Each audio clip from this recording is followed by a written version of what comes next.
my emotion because my emotion is high.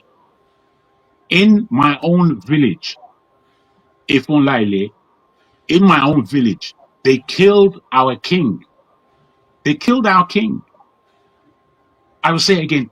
It's not an ordinary person they killed, though. They killed the king.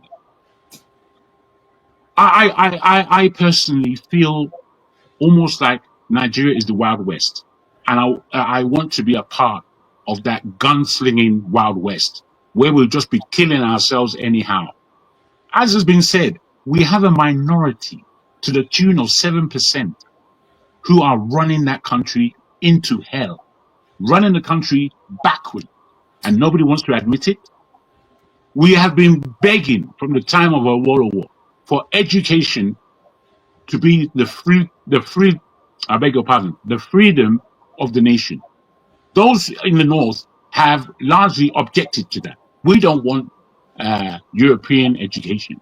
We want to invest ourselves in the Quran. I'm afraid this is the stupidity that those in the North are helping to oppress the whole nation. We are not speaking hard enough. We're speaking as though we are not competent to what's going on around us. We have a country that is going backwards fast. Good afternoon, everyone. Let's discuss some things in this video. First of all, I think it is time for people to go into technological warfare, because what is going on in Nigeria, the federal government has asked people to defend themselves because they can't defend everyone, so it is obvious. That is what we even know right from time until they started saying it, from Chief of Army Staff, the DSS head, and all of them, okay? Now, the recent condition of DSS in banditry is worrying, is worrisome. And people should understand that modern warfare has nothing to do with I shoot you, you shoot me. No. It is time for people to prove that they are educated, okay? People should be allowed to use drone. I'm not talking about toy drone you will buy to see where Fundan is at, right? Yes. There are some silent drones that can carry arms, carry explosive materials. Because the way things are going, to reduce the loss of life, people should just go into drones. The bandits are already using, the terrorists, they're already using the drones. Boko Haram attacked Nigeria military base with drone. So let me tell you, if you think in Nigeria, you're only allowed to carry, shoot and run, you have to just evolve, okay? You have to evolve. I learned that a lot of people are resorting to the traditional way of warfare. Some people they fortify themselves. If you shoot them, it will not enter because they want to protect themselves. They want to protect their land. I am not going to blame anybody for what they do to survive, because now everybody that don't have security details, even people who have security details, are in danger. Talk less of people who don't have security details. So with the way things are going, I want us to discuss more about this drone technology, on how to use it, how to buy it, use it, and to secure your homes and your village, because this is a total war, okay? It's a total war nation. Nigeria is at war. Now, before we discuss that, I really want to let people understand that yesterday that there were some DSS operatives who were handcuffed, chains in their neck. They tied them. They tied them in Yoruba land, and they have carried them to Abuja. Okay, and we don't know what is going to happen again in Abuja, right? Whether they're going to free them, prosecute them. You will not see all these things on the mainstream media. They won't talk about it. Now, the issue here is this. The DSS who are holding Nnamdi Kanu, it's so surprising for us to see or to hear that they are working with the Fulani terrorists.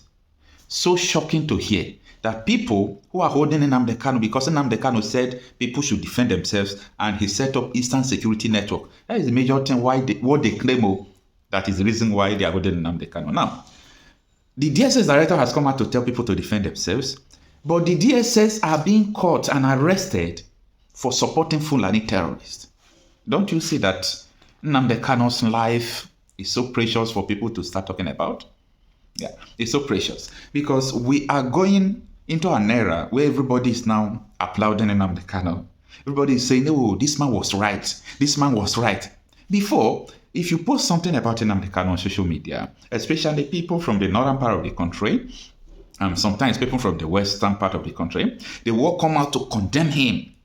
He said that Nigeria should break. He said this, he said that, but now everybody is saying, I want to carry a gun.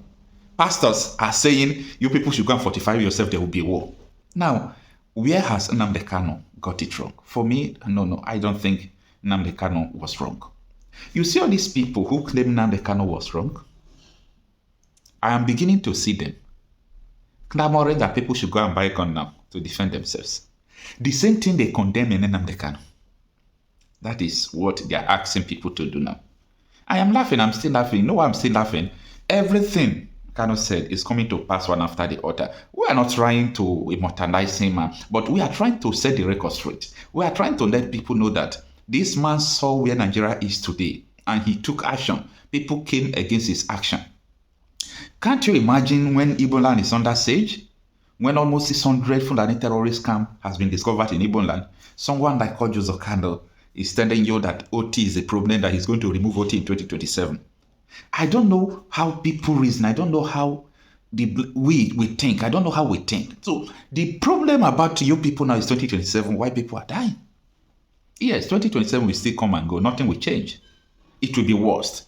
This kingdom will be, before 2027, Nigeria will become a bloodfield. Mark it on the wall. I have never tell you something on this platform that did not come to pass. Mark it. The northern politicians, they are going to increase the push of this killing. Those who use killing to remove Jonathan, they are going to add up to the ethnic cleansing that is already going on. You people will see what is going to happen. Save this video and remind me that time that I told you what will happen before 2027. All these things are happening. Nnamdi Kanu is still in the DSS detention. If the federal government are in charge, if Tinubu is in charge, what stops him to withdraw the case? Even before May, they are talking about he might be released in May, blah, blah, all those blah, whether it's Bulabandwa will call it or Bruhaha. But what stops Tinubu to withdraw this case? Saying that this man is innocent. Nigeria government erred in so many cases. So I do not see any reason at all why Nnamdi Kanu should still be in detention. I don't see any reason. So what the Igbos are supposed to be talking, I know that during Mba administration is not the time Eha moved for those areas, the Fulani started taking it. Even before Mba, they have started taking it. But Mba is mute, Mba is quiet because he can't talk. He can't talk. He's under them. People are dying. See, if you understand the value of life, I think you will not condone the news of people dying here and there. Now, if you are in diaspora, if you have money, start teaching your vigilantes to use drone. We are in 2025, for God's sake. Don't think that your vigilante will rely on shoot and run. Don't think that your vigilante will rely on pump action and load. Vigilantes should be trained. People should take charge of their city. People should be able to take charge of their community. People should be able to take charge of their state. The government is not ready. See, you see, if a house wants to fall, it starts from the foundation. Nigeria government have shown that they are not interested in governance. Both the state governors, every now and then. There is no state that is not under siege. Edo, Delta, Bayelsa, Port Harcourt, from North Sokoto to Yoruba, everywhere, Kogime, Dobet, Plateau. And people are dying every day. So I think it is important people should put pressure on the release of Nnamdi Kanu. Okay? Because I'm not seeing anything being done in the southeast if Kanu is not released. Anybody who tells you that they are defending Igbo land, if they are trying their best have not been seen, and their best is not enough. Nobody is doing anything. If anybody tells you they are defending Yoruba land, but Amatokun, their best is not enough. No level. There must be a change, and the change must be from the people.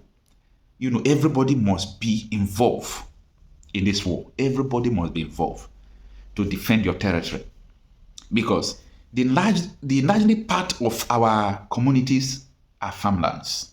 And these farmlands has been occupied. So these people are occupying the major part of our community right now. And from there, they are launching attack. They are building halls. They are building, where they stay in the bush and so on and so forth. Now, that is the reason why I started this video from talking about the drone technology. Drone is very cheap.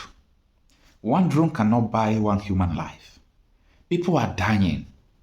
You see, drone can successfully deliver, bombs. Drone can deliver bullets. Drones can shoot and also come back. But in this kind of warfare that we are seeing in Nigeria, if 12 vigilantes go and engage them, if they are not fortified, only 3 will come back. That is what we are saying. So we should not only hope that only the way we are doing things is going to work. Everybody should go into buying of drone. People who can manufacture can go into manufacturing of drones. Everybody should start getting ready, because during the Nigerian Biafra war, we learned that almost 3 to 5 million people were killed. The question I'm asking now, that was 3 years, right? Who told you from now till next 3 years that more than 5 million will not be killed in Nigeria? No. I'm just asking an honest question. Who told you that more than 5 million people will not be killed from now till next 3 years? Worse than civil war is here. And it seems that nobody is interested. The president is in France. Kassim Shettima doesn't care. If you talk of restructuring, he said restructuring my food. Let us do referendum, he said referendum my food.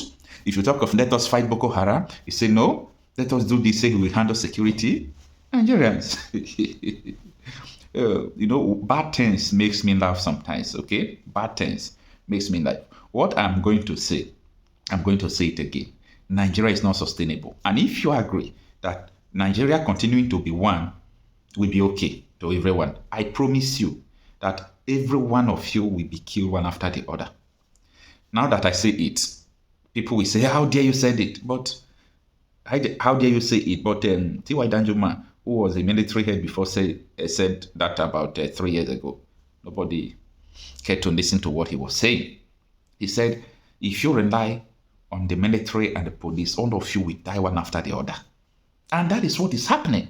People are dying one after the other. Anyway, I rest my case. Let me know what you think on the comment section.